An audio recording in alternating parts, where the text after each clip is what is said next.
Rachel, anak. Pasensyahan mo ng tatay mo. Alam mo namang ganun lang yun. May natatakot kasi ako eh. Hindi ko na alam kung kanino ko sasabihin yung problema ko. Rachel,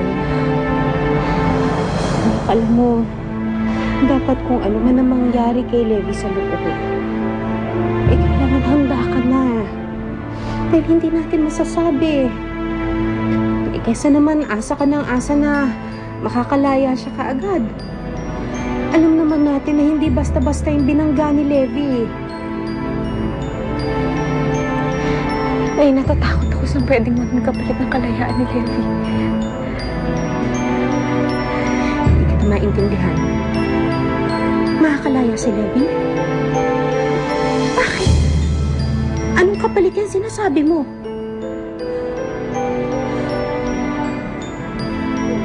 Nay, pumayag na ako kay Mayor. Nay, pumayag na akong maging kabit ni Mayor kapalit ng kalayaan ni Levi. Ano?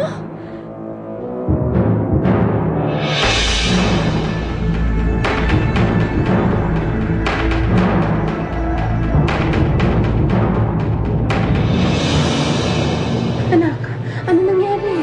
Nilagpasan ko na po yung unang hakbang na kailangan ko na yung paghandaan yung susunod. Hindi ba sinabi ko sa'yo huwag kang mapapakita dito sa bahay namin? Oo, sandali lang to. Gustuhan niya ito yung ginawa mo kagabi, kaya heto, may regalo ka sa kanya. Hindi yan, ito. Hindi ko dahil kay Mayor. Tatagalan pa ako dito sa loob. Ito na abot! Alam mo naman ang kapalit na kapayaran ng pagmalaya sa'yo.